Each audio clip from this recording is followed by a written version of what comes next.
The Living Clean podcast is not affiliated with Narcotics Anonymous, nor do we speak on behalf of NA as a whole.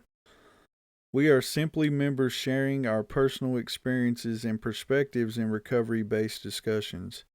The opinions expressed here are our own and not those of Narcotics Anonymous as a fellowship. I'm an addict named EJ. My clean date is 8/7 of 23. My home group is the Los Gatos Home Group Online. NA helped this Israeli addict rediscover his love of life. He had always felt like an outsider before he got clean. Now he has a home group and understands fellowshipping to be a spiritual principle. Sowing the seed. In Israel, we sing at meetings. If it's your turn to get a key tag, we sing a song that has become an NA anthem in Israel. It's a song about a simple guy who doesn't want much. And this guy has made a mistake here and there, but he can see the future and it looks good as long as we all stick together. We sing at every meeting. We go to the European conventions and everyone knows that the Israelis are the noisiest fellowship. We never stop singing. We're going to stop EJ for just a second because we thought this would be the perfect time to share with you the Israeli birthday song led by Miko. This song is dedicated to all, for anybody who had his clean time acknowledgement today or this week or that month or this year or this time. כולם ביחד. איי,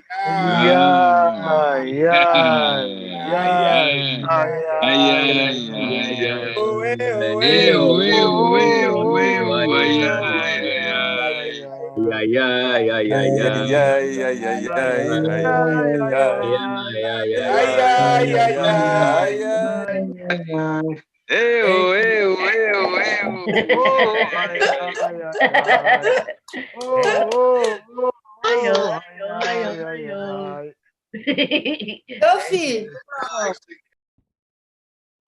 We all also have a count up at every meeting. We start by asking if there's anyone attending the meeting for the first time, then it goes to 2 weeks, then to 1 month, then up to 3 months, then 6 months.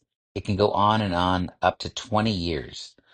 We all hug the newcomers who are courageous enough to say, I have 3 days today. We hug you if you have 2 days or 2 years clean.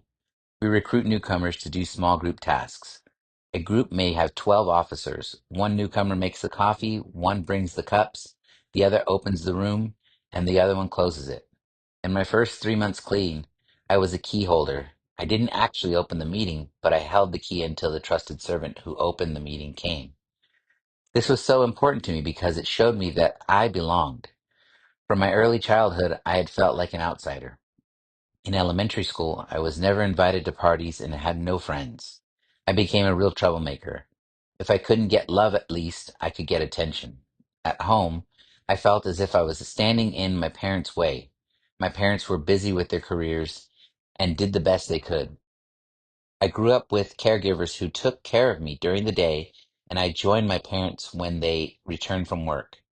In high school, I became a DJ and played music in the schoolyard. But that attention wasn't enough. I still wasn't content. And after a year of high school, I dropped out. I spent all of my free time at the beach using. I was 15 years old. I had 2 years until mandatory military service. My parents gave up hope, and I spent more time in the streets than at home. On my first day in the Army, I found what I was looking for, drug partners. I had thought that the military service would moderate my drug use, but it turned out I used more and different drugs.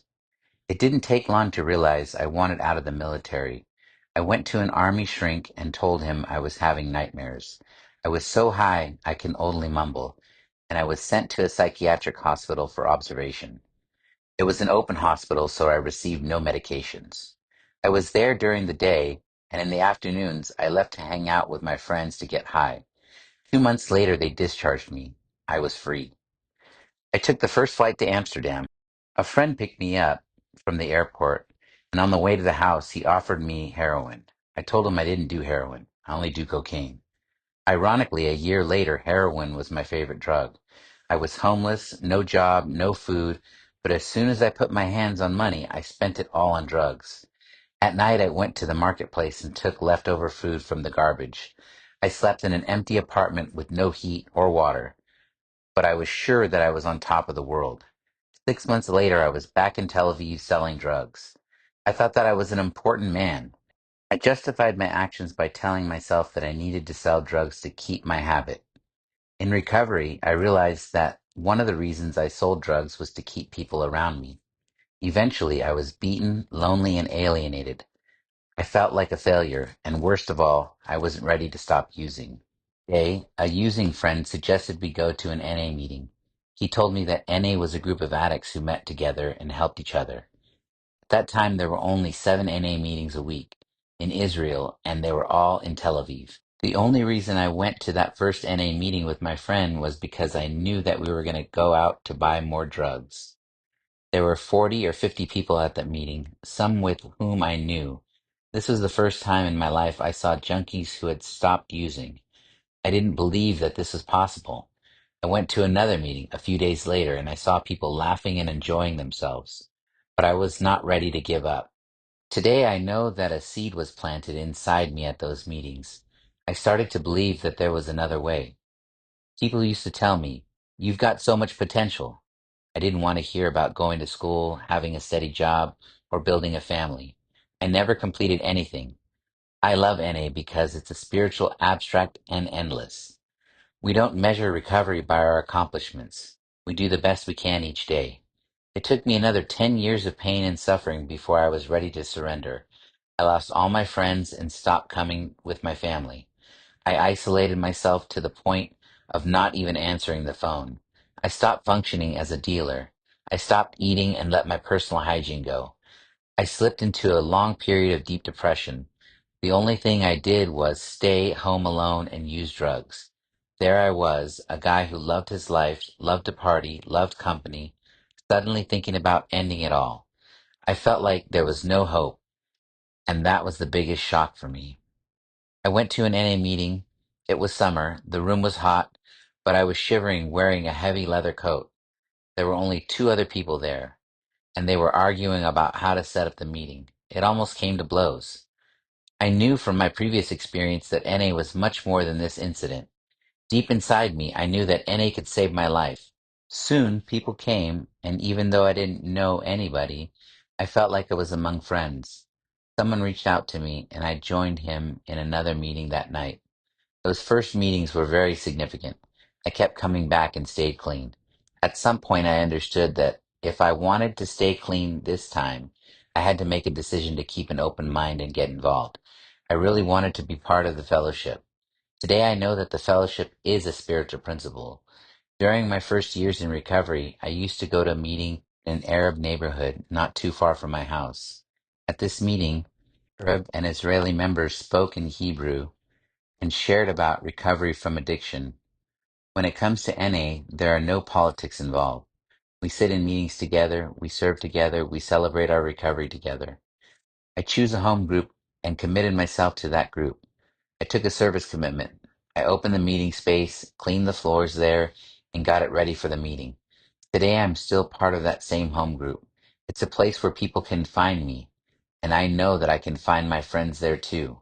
I have a sponsor and I work the steps, but most importantly, I keep coming back no matter what. Until I got clean, the only job I had was dealing drugs. I worked a few hours a couple days a week and made a lot of money. In recovery, the first job I had was delivering newspapers on my scooter. I was making less in 1 month than I had made in one day dealing drugs. But I delivered the papers and used the time for meditation in motion. Today I work with homeless addicts, and I went back to school to learn how to be better at my job. It is a miracle that this addict has a job helping others. Service taught me to care about other people and respect others. I learned to respect my family, and they see the changes I have made through the program. 6 years ago, I lost my father. He was ill for a long time before he slipped into a coma. I was able to make my amends with him. He told me I looked good and asked if I was still going to those meetings. He forgave me. Wanted him to get well, but prayed for acceptance of God's will.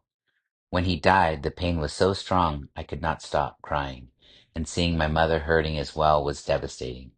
I did not know how I was going to get through this. I called a few NA friends, and within a half hour, I was surrounded with love and support. This was my first experience of handling such severe emotions clean. I was sure I was going to break down. But through prayer and the support I got from my NA friends, the opposite happened. I found the strength and courage to go through the mourning process without using. Not only that, but I found that I was able to be there for my mother while she grieved. This was a humbling experience. When I first got clean, I thought I was giving up so much, my friends, my status, my good times. I even gave up listening to music at first. Now I know that I receive much more in return. I have lots of new friends who are recovering addicts, and I'm a respected member of society. I'm well appreciated at work, and music is still my passion. Once, when I got fired from a job, I was devastated. I was confused about my higher power's intentions for me. I confronted my sponsor with my lack of faith, and he told me to pray and check God's will for me. The pain and the blow to my ego were too big. The fear of how I would pay the rent was overwhelming. My sponsor told me that God has a better plan for me. Later, after some time had passed, I realized how right he was. When I am in pain, I remember that pain is my best teacher. When I have attacks of self-pity, I visualize my higher power looking at me and asking for his secretary, "Get me his file." He looks at the file, smiles, and says to his secretary, "This guy doesn't realize all the good things that he's going to get." I'm full of hope, grateful for everything I have been given. I love you, NA. This is the Living Clean Podcast. This podcast is not meant to replace meetings, sponsorship, step work, or service. This podcast is meant to be another tool in your recovery toolbox. Our guests are here to share their experience, strength, and hope with recovery through Narcotics Anonymous. Thank you for joining us. All right, welcome back to the Living Clean Podcast. This is Mason S. I'm an addict. Back for another episode. Today we're doing another feature on a story. We are looking at Sowing the Seed. We're going to jump right in with our introductions. I'm going to start with the co-host, Francis. Francis Addict. Clean date is December 22nd, 1992. And my home group is You Are the book study in Chico, California. We meet at 6:30 a.m. On Tuesdays and Thursdays. And so I rush driving. I had a cop behind me to get here to log in an hour. So super grateful to be here with Miko. So you set very this whole excited. thing. You set this whole thing up, Francis. So go ahead and introduce our guest. So I was trying to get Douglas to join us, and he wasn't available. But on my way here, I was listening to the Anonymous podcast, and there was an Israeli on the podcast and I'm like, okay, Douglas, you can't make it, but can you give me that number for Ophir? And so I give him a call out of the blue about a half an hour before we logged in. And he answered, and he said he would love to join us, and he had heard my name through Miko. So I wasn't sure if he had actually knew Miko or not, but it sounds like they're great friends. It's a perfect opportunity for him to be with us here on his clean date. Looks like he has 3 years clean today, and 2 2 years years. clean today. My bad math. You got a black key tag today, so it won't be released on your clean date, but as we're recording, this is your clean date. So go ahead and introduce yourself, Ophir. Thank you so much, Francis. Hey, Mason. Hey, Miko. My name is Ophir, and I'm a grateful recovering addict. My clean date is June 17th, 2023. As we record this episode, I'm celebrating 2 years clean. And my home group is called First Light. It's Sundays, 6 p.m. in Kfar Saba, Israel. Great to be here. Yeah, so during the pandemic, I was doing a meeting where we were bringing authors in from from the basic text, and I was given, like I was able to find who the author of the story is. Chased him down. He participated in our speaker jam. I was just really so excited to be able to meet him in person at the World Convention in Washington, D.C. this past September, where I happened to also meet Mason for the first time. And so that's Miko. That's you. Thank you. My name is Miko and I'm an addict. I am very happy to be here, grateful for another day clean. My home group is our primary purpose meeting. I've been going to that home group for 27 years. Today I'm clean, 27 years and 17 days. So, that's a milestone and I'm grateful to be here. Thank you so much for the invite. Yeah, so you were pretty new when the story was written, I think. I mean, that was 20 years ago that they were taking submissions for the basic text. Yeah, probably were more than 10 years clean, I think. Well, let's get right into it. I know we're on a little bit of a time crunch, so we're gonna just roll right into the questions here. Uh, Ophir and Francis, if you would, like, if you want to jump in at any time, just use the little raise hand feature, and that way I'll know to call you in. It'll be real smooth, and then we'll go like that. So I'm gonna start off with the questions, and I just this is a question I like to ask that I've asked several of the authors. What was it like to see your story published in the basic text? Did you imagine that your experience would resonate like on a global level? Well, I at the process of gathering stories from all over the world, me and some friends, we did a workshop back here in Tel Aviv, soliciting people to write stories. And there were a lot of people in the workshop, but only two people submitted the story, not me, two other friends. They submitted the stories. And when their stories got to the World Service Office, they found out maybe those stories was not enough. So basically, there was no story from Israel. And at the time, I was serving at the EDM. I was part of the European Delegate Meeting, which is a zonal forum.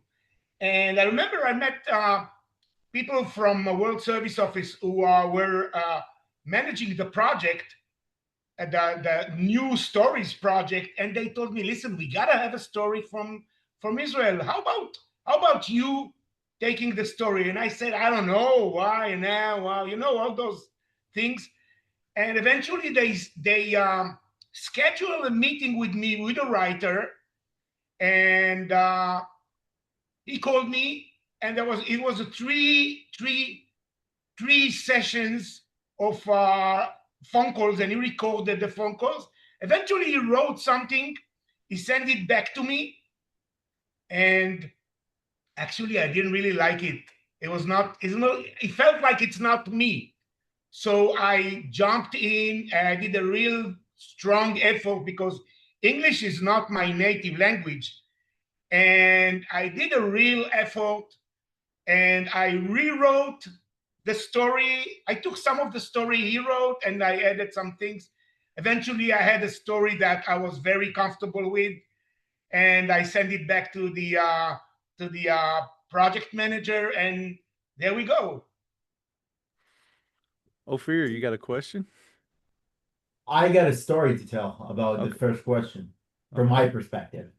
So, about like I think 2 months ago, was it, Miko, that you invited me to some random group, I think in Nepal, and you went like, oh, they're gonna read my story from the basic text. You want to jump in, and I read a part of it. And during this moment, I think after the meeting, I went to my sponsor and told him like, hey, did you know that Miko has a story on the personal stories book? Because here in Israel, we don't have yet the sixth edition of the basic text, which includes the personal stories. So as you said, to have someone from Israel on a global level was really something big for me to see, and a huge badge of honor in some way. And another cool aspect of it is that just recently I joined the Israeli Literature Translation Committee here in Israel. And Miko used to serve there for like how much? Like 15, 20 years? Or no, it was 20. Oh yeah, 25 years. 10 years, sorry. Yeah. So it's like I'm following his path. And now it's one of our missions as a committee to bring in the future the sixth edition of the basic text to the Israeli Fellowship, including the personal stories. And then maybe, who knows, we can say that we have our own story from here in Israel. So I think it's a cool little connection. Thank you for that. Great insight. Miko. Yeah, just to add some things to what Ophir said, uh, in Israel, we don't have the personal stories in the basic text. We have only the first book, and it's been like that for years. So most of my fellowship, which is around 450 meetings a week, that's what we have here, which is pretty good, pretty big fellowship.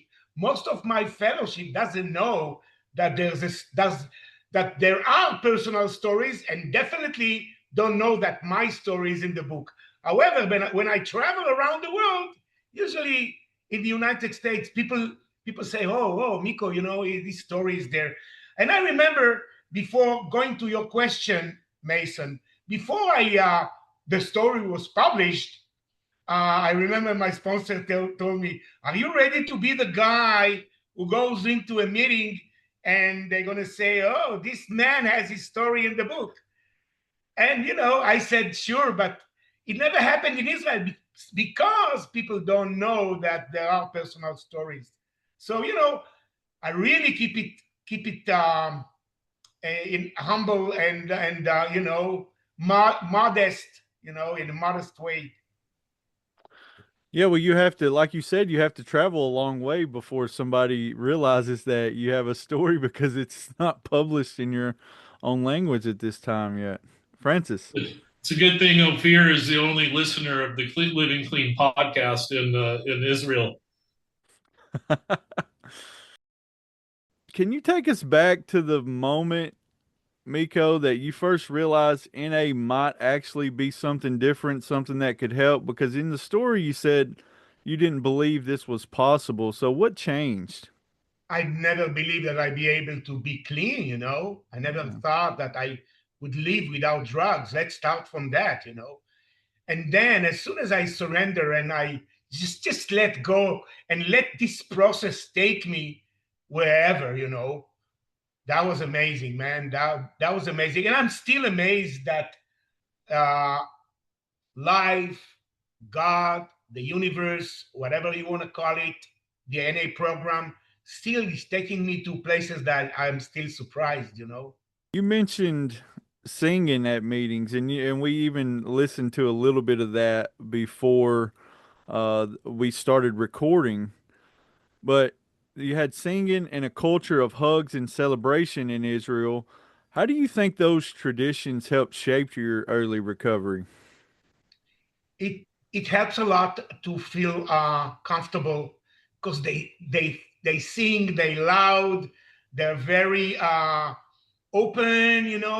They're not the fellowship in Israel is very let's say loose. They take things very loose, and it's not serious on one hand, and it feels good. Sometimes I can see, but this is from my point of view today. And sometimes I see a newcomer, and I'm thinking to myself, isn't he embarrassed to be there standing waiting for his key tag, and everybody's singing, and sometimes, man, they don't want to stop singing. Yeah, I'm telling you, they don't want to stop singing. It's not about personality. It's just the fact that it's a celebration. You yeah, know, yeah. Francis. Well, I was kind of thinking about you guys' timeline and needing to go because there is a war going on in Israel. Like we're watching the news here in the United States, and I think about the fellowship and how it's affected by that. But going back to Mason's question about the hugs, and there's a quote in the It Works How and Why. It says, "We greet each other with the same recognition for survivors of the same near fatal catastrophe. This shared experience, more than anything else, contributes to the atmosphere of unconditional love in our meetings." And then so I'm like, I wonder if like living kind of like in a war zone where, like where you, like, I understand you guys have your meetings in bomb shelters that like contributes to like the value of oh my god, you made it through this recent shelling, and I'm so glad to see you, like maybe it kind of like transcends like the personalities that happen at like meetings in the United States. I'm like, I am so sick of these guys, like I'm going to go to a different meeting. But like if there was something going on in my community that's happening in your community, I might be more grateful to see like the regular cast of characters that happens like here. So I was kind of curious if that contributed to that atmosphere of hugs. So I'll tell Let you me, what, Francis. sorry, go ahead, Ophir, go ahead. Sure. So I want to first emphasize what Miko just said about the loose feeling here in Israel. Um, I think one of the key elements besides singing is whenever I present myself that I say, "Hey, my name's Ophir and I'm an addict." Here we don't say hi, Ophir. We say we love you, Ophir. It's the first thing, and it became almost like a slang. So almost if you don't like somebody and you get irritated by somebody's behavior, you'll just go, "We love you," like a neutral stance on what's happening. So you're gonna love him anyways. And again, I think, as Francis said, the fact that we meet in bomb shelters, I think there are few elements to it. And I mentioned one of those in the Anonymous podcast. Shout out to the Anonymous podcast.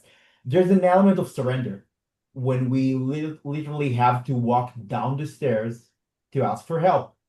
And we meet in shelters, which is like an underground feel of almost like a cult. When I first arrived in NA, I thought like, oh, is it a synagogue? Is it a cult? What is it? But I was overwhelmed by the love, the atmosphere of love in there. And I just, from that moment on, I knew that I found my home and I'm gonna keep coming back to the rest of my life because I found a safe place of people who love me, who don't judge me. As you know, the help of one addict helping another goes without parallel. Miko loves this tradition, by the way. And you know, I think especially now during wartime, it's almost like an escape, because we have meeting times, and because meetings are so safe in bomb shelters, like me, I know that like in an hour from now, I'm gonna go to an in-person meeting who's gonna be in a safe place. It's gonna be with my family of recovering addicts, and everything's gonna be fine. But one final thing to what Francis just said about like, oh, I don't like this group. I'm gonna walk over. Don't worry, we have here it here in Israel too. Reservations don't go anywhere. If I don't like somebody and I don't like the meeting, I can go to a different meeting. Here in Israel, we're a small country. Everything is around like 20-minute drive, so like everything is freely. But now in war times, it's more strict, and people try to go to the closest meeting possible. But yeah. Let me add something without going to any political issues. Uh, the fact that I live in a country that is in war since the day I was born always make me think that this is the reason why people use so much drugs here. And I'm talking about way beyond the average, because the situation is so bad that people probably look to escape. Now, It's like a stress level. yeah. So somehow make me think that, the meeting is also the same thing, that's why the meetings are so packed with people, and always newcomers are coming. And it's like, it's true that we do something that I never ever saw in anywhere in the world. When I present myself, if you come, Francis, and you say, my name is Francis and I'm an addict, the whole room will say, we love you, Francis. The whole Wow. room. I mean, if you don't say that, if you say, hi, Francis, people will look at you like, hey, you're not saying the right thing. You know what I mean? So it become a culture, it become a tradition that we say we love you. And when they started in Israel, they used to say hi for the first 2 years. And then this guy, is still with us, I know him. Then this guy started to say, we love you. And it catches other people around him started to say, we love you. And it became like the saying. Today they even mock us in sitcoms in Israel. When they do sitcoms or comedy shows about help help groups, self-help groups, they always say, we love you. And they love to say that, like so. This is to show you how words that we use in NA, inside the rooms of NA, sometimes penetrate the culture of the whole country, goes outside and change the country language. I can tell you about that. In Portugal, for example, they never had a word. They, they didn't have a word. Hey. They didn't have a word for. They didn't have a word for. I'm sorry. I'm with a dog. In Portugal, they didn't have a word for addict in Portuguese, and they had to invent a word for addict. Same here. Some of our language went into the professional uh, world of psychologists and people who treat addicts. They use our language because they didn't have any other language. So this is beautiful how NA sometimes influence the whole culture. That's interesting. And you even talk about some of those cultural boundaries being broken down because of the unity in NA. In your story, you were talking about a moment of connection at a meeting in an Arab neighborhood. And it's so interesting to think about how NA seems to transcend a lot of those cultural and political lines and break those down, and we can come together in unity. And you were talking about the peace that you have meeting inside of the bomb shelter. Ophir, you were talking about that. Like, in some ways, we are more fortunate than others because we have a place that we can go with people who are just like us, who understand. And even when times are tough, like, we can share that with each other. I think that's such a beautiful thing or a beautiful gift that NA has given us. Yeah, as you just said, Mason, it's a beautiful thing that I know that I have a place. I can tell you from my personal experience when, again, not entering into any political territory, when October 7th first happened, I was around 4 months clean. And I knew that I had a safe place every single day that I can come to and share what's on my heart and get hugs and get people to say I love you. And as you just said, Mason, it's like breaking down the walls. It's like breaking the ice of between people that as Miko said, we can laugh about it on sitcoms in Israel. Some people who like to pity someone, they'll go, oh, you're gonna go to a little circle and they're gonna say I love you. And for me and for a lot of addicts, for the first time, when we go to a meeting, there's a room full of strangers who say, the whole room say, we love you. And the first thought is like, how can they love me? They don't even know me. But that's the thing of an A. It's all about love. It's unconditional love. It's immediately breaking down everything, every barrier, every wall, because Israel is a pretty diverse country. We have Arabs, we have religious people, non-religious people, different ethnicity, but it doesn't matter in an A. We love everybody. And everybody who enters the room of Narcotics Anonymous in Israel knows that he gets loved. And at first, it can be a little overwhelming, as I said, because how can they love me if they don't know me? But that's the thing. We don't care about who you are or where you came from, just about what you want to do with the problem and how we can help. And the first thing, the first assistance we can help is just love. Yeah. And that diversity is our strength. Miko, I want to come back to you for just a second. I want to talk about despair for a little bit because you shared some interesting details in your story about homelessness, using in Amsterdam, and justifying dealing drugs to feed your habit. Looking back on that, what do you think was keeping you stuck the most? Was it fear, pride, trauma? Why did you find such difficulty in reaching out for help? I reached out for help many times, but I probably was not ready to do that. And, you know, I'll tell you what, I was bullied when I was a kid, and the need for love, the crazy need for love that I had made me do crazy things. And I'm telling you now in perspective that one of the reasons I started dealing drugs is because I wanted people to need me, to be around me. And I thought that this way I could be loved, in parents. But the price was too strong. Money probably made me keep going there, because when you're a drug dealer, you have a lot of money. And I came to NA with a lot of money too. I didn't come to NA because I was broke or anything. I was sitting in my house with a pile of the best drugs in the Middle East, a lot of money in the bank, and I wanted to die. Mm.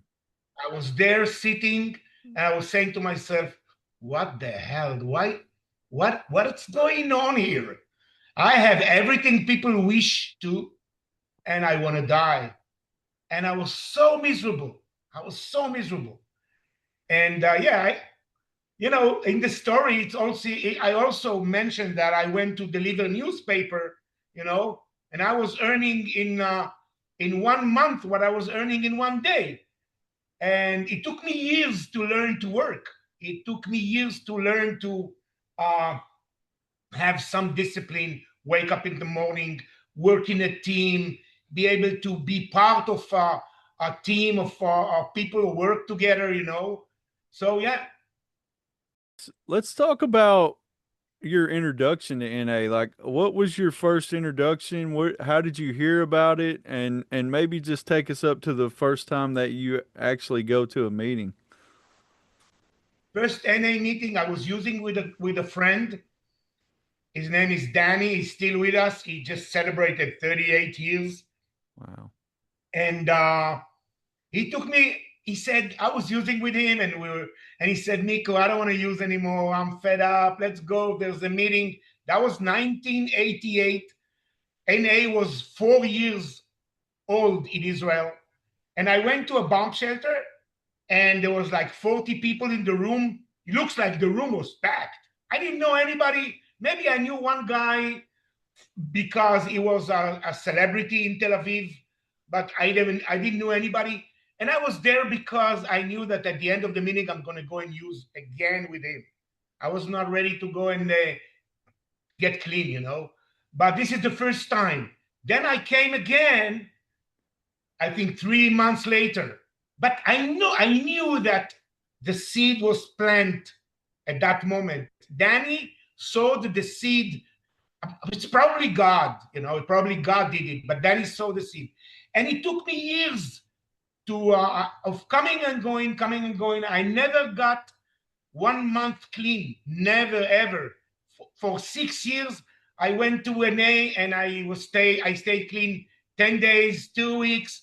I went at certain time. I was in New York and I went to St. Mark's Place, the Howe Building, and we had a Hebrew speaking meeting at that time. Man, we were like 15 people. We opened a Hebrew speaking meeting, and I was there, but I couldn't stay clean. As soon as I came back to Israel, I went back using. So there was a lot of attempts and to get clean. I never made it. I always went back using. And at a certain point, I stopped going. I went into a deep, deep depression and using and for another 3.5, 4 years until I this time in 1998, when I went to my girlfriend and I told her, listen, I got to stop. I got to do something. And I didn't even know where NA is in Israel because I lost any contact with what's going on here. And she managed to find where NA was. And I went to that building, and the doorman told me, oh, today there's no NA. Today it's Naranon. And I went back home. I stayed clean, and I came the next day, and I was clean 4 days, 4 or 5 days, and they welcomed me with the usual hugging, singing, and everything, And since there, I stayed, I stayed for many reasons. I can tell you today, I know what I stayed this time.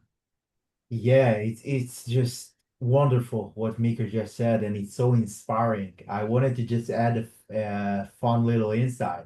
May 1998, when Miko got clean, on May 31st, I think, I was 2 weeks old. I was born on May 15th, 1998. So the program does work. Miracle does happen. Miko is clean 27 years. I'm alive 27 years, and we're here talking and celebrating. And NA will go on after the day we die. I hope so. Yeah. You'll get there. So you'll get there someday, Ophir. Like that shit happens to me all the time. So, in your story, you described being welcomed and you were given a key holder position and doing service early. How important do you think being given a responsibility inside the group is in helping you feel like you belong? I think that one of the reasons I stayed this time is because I was curious more than other times. I was curious. And I always say that I think that curiosity is a spiritual principle if you know how to use it for the right reasons, I was curious. I want to know, who is this guy who's chairing the meeting? Why is he chairing and not the other guy? Who is writing the literature? Who is translating? Because I knew it's all translated. And I was curious and I want to know and I want to be part. And I'm still saying it to the newcomer. If you want to stay in NA, get involved. Get involved in NA. Find your own way to get involved. And I got involved, I didn't even know that I'm going to get involved, but I was probably ready. And some guy told me, hey, you got to do service. And I said, sure. And I went to that meeting and they told me, would you like to do service here? And I said, sure. So they gave me the key for the room. And they told me, you're going to be the key holder. You're not going to open the room. You're just going to be the key holder. You're going to hold the key. Wait until the guy who opens the room comes. You hand him the key. Actually, he had a pair of keys, but they wanted me to feel comfortable and to come. So I went there, and it was an amazing. As he was such a sweet person, Zvika. I still know him, and he's still with us. And he came and he opened the room. Of course, I helped him open the room. 3, 4 weeks later, 5 weeks later, I started to do it myself when he was helping me. And I'm telling you something that is very nice. When I open the room, when I come to an NA meeting, I'm like a guest. That the people who do service are actually, they are hospitalizing me, okay? The hospitality is from their side. But when I mop the floor and when I clean the room, You are my guest. And this is such a beautiful, that's such a beautiful thing to feel that, you know, you are my guest. You came as my guest. I cleaned the room for you. I prepared the room for you. You know, those moments in recovery when you feel that you are a vehicle of service, those moments are precious. I seek those moments when it's not my ego, when I really feel that I'm just a vehicle of God or love or the universe being here to serve, you know, that's beautiful. Yeah, you're not just a visitor anymore. You're of it. You're part of it. And yeah, it's such a beautiful feeling. And you know, over here there was a guy that used to share about you know, our third tradition, talking about the only requirement for membership is the desire to stop using. And he said, "Look, you're a member when you say you are, but you're never going to feel like a member until you act like one. Like until you start doing those things like Miko was just describing, until you start sweeping the floor or taking out the trash or making the coffee. When you start to do that, you feel like a member. You were a member as soon as you said you were, but you really start to feel a part of the whole thing when you start participating in service." Francis? Yeah. So I was thinking about, you were talking about being curious. I That's what led me to you, is like being curious. That's what, like, from the very beginning of opening up that basic text and like wondering, like, who wrote this stuff? You know, like, this is, you know, like, who's following me around? You know, like, and like you were saying, who translated this? You know, like, and so like, not only do I have that curiosity today, you know, like, I'm like, holy shit, there's an Israeli on the Anonymous podcast this morning. Like, who is this guy? You know, like, and then like I had the contact to get his number and brought him in. But you know, like, I've known of you for a few years now, and but it was like, it's the curiosity that keeps me going. You know, like, I don't know if it's like a channeling obsession, like flipping a character defect into an asset, but you know, like, I think that's an important spiritual principle, is like keeping the curiosity about the magic of recovery and how does this thing work alive, even after 27 years of 32 years. You know, like, I feel like the magic was a little newer when I had 2 years clean. Congratulations. But, you know, like, but keeping it going is important too.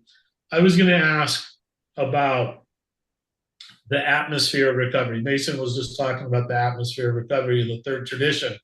Now, I know that you're in Tel Aviv, but like in Jerusalem, it's like a holy city for a lot of different places. And I imagine, you know, like, there's travelers there, you know, like, that are Christian, Muslim, and Jewish. You know, like, and what is that like? Like, here in the United States, it's very Christiany. You know, like, there's still meetings in NA that close with the Lord's Prayer. Now, you know, like, my guess is like it's kind of more of a neutral turf in those type of meetings where, you know, like, you're not like battling over which God is the best. You know, like, it's about more about recovery. And so I was just kind of curious if there's a feel, like a more like inclusive feel there than here. So I don't know if you want to touch on that or not. I also know that Tel Aviv, Jaffa is a part of Tel Aviv, and so that, like, that's a biblical city from the Old Testament. You know, like, so maybe there's travelers also that come to Tel Aviv to go check out Jaffa because it's Old Testament stuff. So more history. I want to go back to the curiosity, because you said beautiful things about the curiosity. And I said, when you talked, Francis, I said to myself, what's the opposite of curiosity? The opposite of curiosity is, I know everything. I don't need to know everything. I take everything for granted, you know? That's why being curious can ignite beautiful things in your life, you know.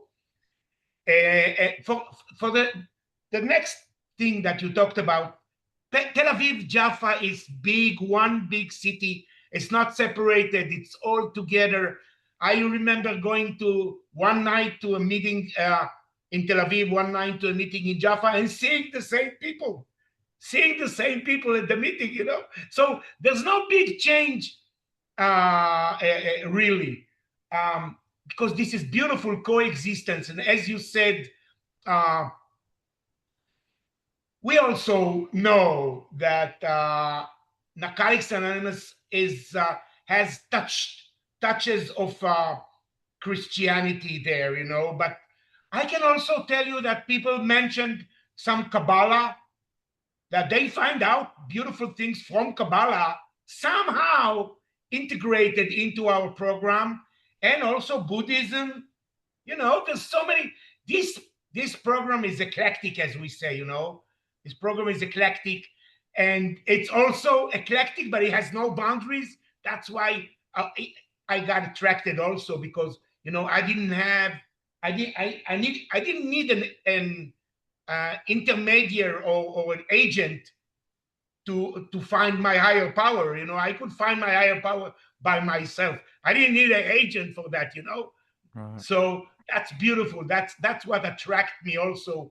And you know, people take it easy in recovery. It's beautiful that nobody's pushing you. You do things on your own time, with God's time. We always say here, Bazman shel Elohim. We say in God's time. In God's time, you know, we say, take it easy. In God's time, things will change. And God, you know, God as you understand it, you know. Fear. I want to touch on the religious part, because, as you know, it's a God-given program. And who's God, it doesn't matter, because there's as many gods as many NA members, you know. And it's I see the little connections to Christianity and Buddhism as coincidences. For me, it's like outside issues. It's a God-given program. It works. And everyone has the right to understand God the way he understands him. And I know it took a while for me to understand my higher power, and it was okay. Nobody tried to force it on me. And as Francis just said about like the coexistence of Arabs and Jews, I think one of the biggest shocks for me as an NA member here in Israel was to enter a room when a religious Jew and a Muslim can sit together and love each other unconditionally, and everything else just don't matter because we accept you as you are. We Wow. have no opinion on outside issues, and we have no stance on any political stance, any ethnic stance. We just love you as you are. And I can say that some people in the fellowship believe their God to be a religious one, like a Jewish God or Muslim God, and it's okay because it's their own God. I don't understand their own God. I understand my God. It's personal, loving and caring. And that's the beauty of it. We can coexist together. Yeah. Miko, you even talked about confronting your sponsor with doubt about your higher power, and you were being told to pray and check God's will. How's your relationship with a higher power evolved over the years? Evolved many time and developed, and you know, um, it's like every time it's a new thing, you know. One thing I know for sure, that I need a power greater than myself in my life. And there is a power that cares for me and wants the best for me. And I have where to go and ask for help, you know, in case I need. Um, you know, I always think about when we say, look at the similarities and not the differences. Well, when I was using drugs, I didn't care about similarities and differences, you know. As long as you had the drugs, I didn't care where you come from. Same here, same here. If when I'm drowning, I don't care who's reaching out and trying to save me, I don't care whose hand is that. You even wrote that pain became your teacher.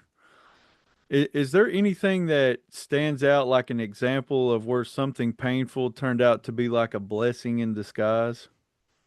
Still is. It still is. It still is. I'm telling you. And I always gonna suppose I do a decision. Okay, I worked like 10 years at the same profession, and it become a little bit not comfortable to work there. I was burned out, because I also look at my part, and the other part uh, was acting in a way that I didn't really like, and I had to go. I had to let go. They offered me to stay under certain and I had the possibility to leave as well, and I decided to leave. And I'm telling you that I had second thoughts.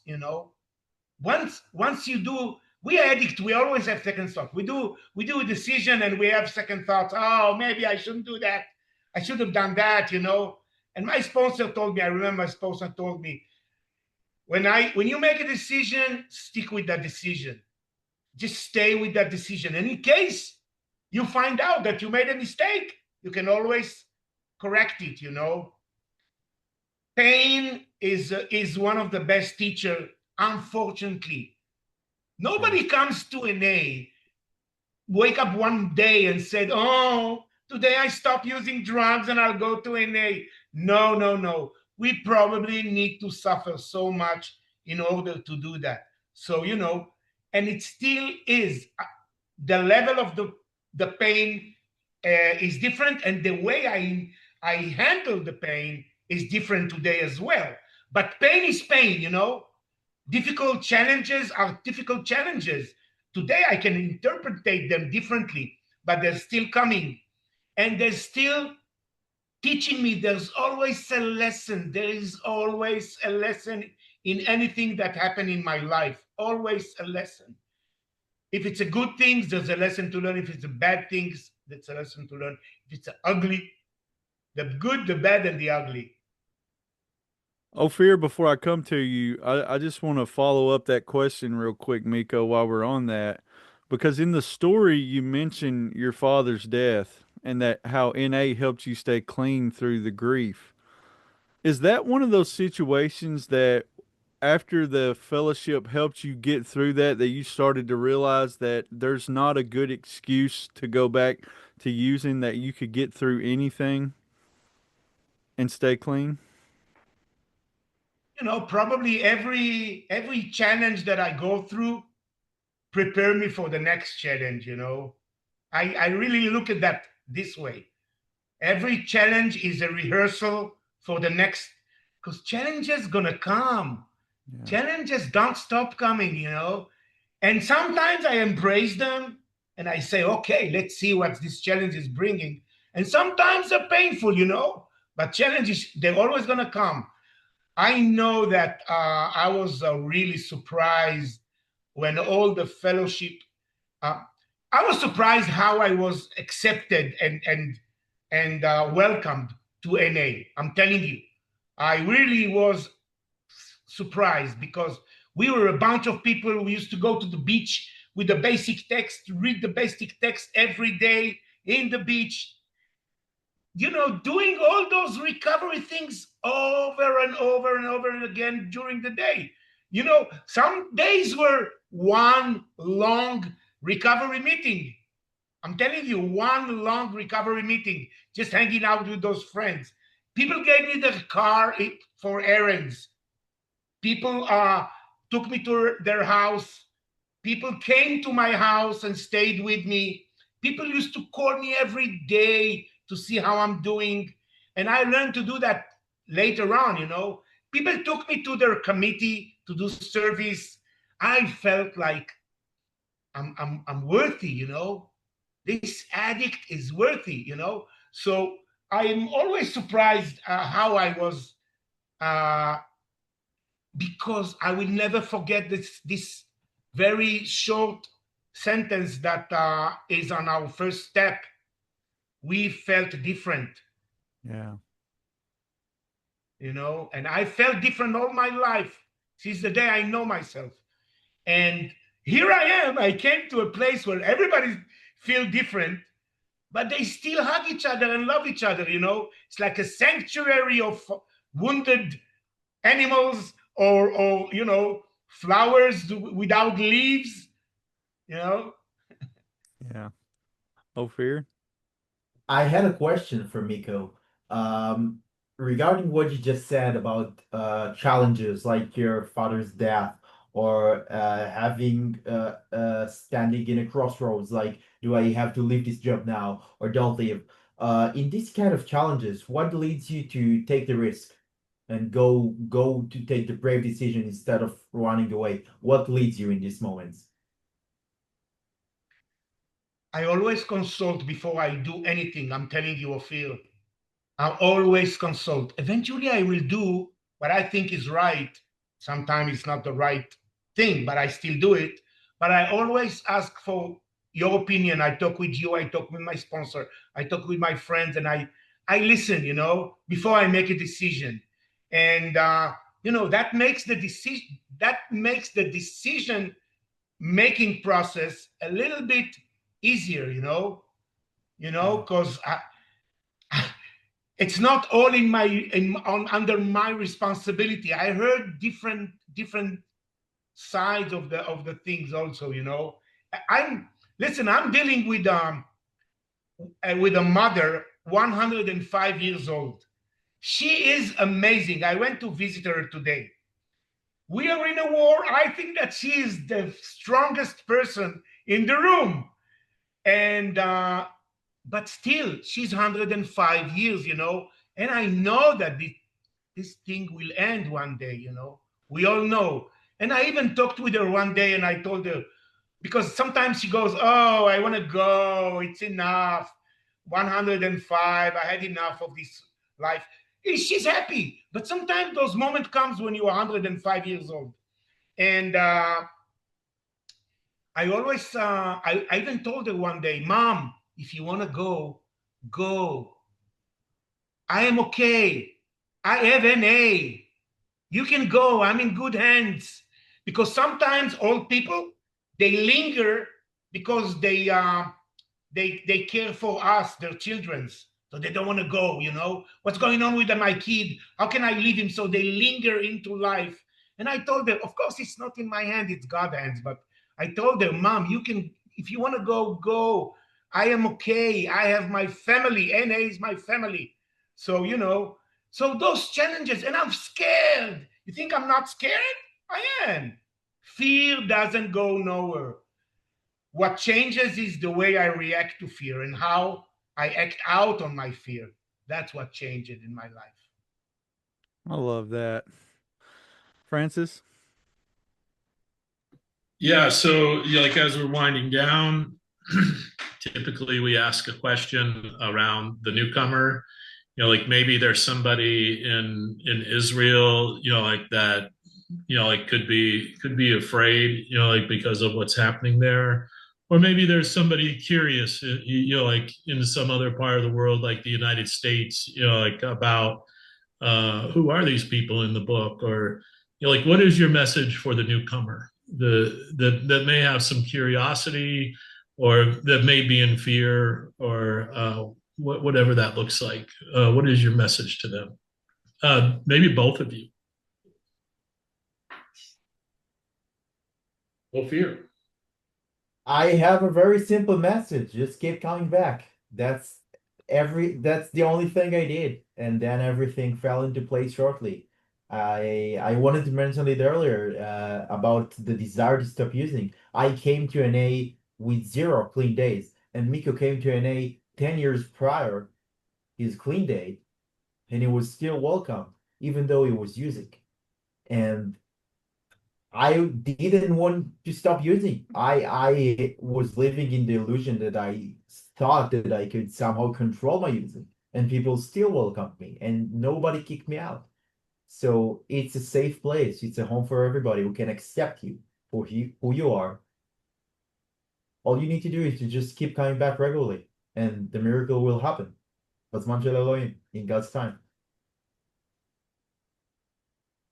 I always remember a story that a friend told me that our grandfather is in recovery too, and she came to her grandfather and she said, "Grandpa, I want to stop using. I cannot use anymore. It's so painful." And he said, that's what she said. A grandfather told her, "Listen, it's going to be tough using, and it's going to be tough to come to an A and stop using. Both of them are not going to be easy. Choose which one you want." And she chose the NA. And I'm telling to newcomer, just check us out. Believe that you're not stupid. Addicts are not stupid. You can say anything about addicts, but they're not stupid.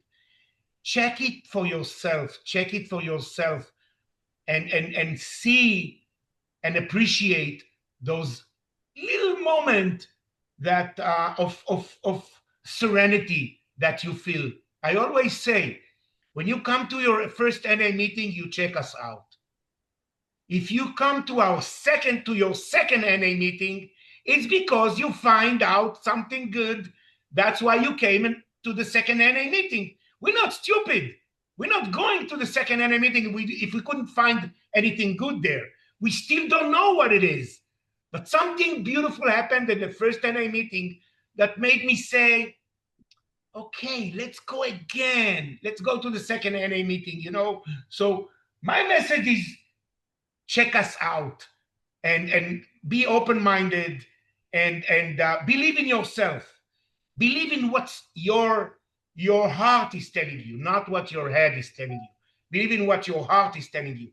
And I'm sure that your heart is going to tell you,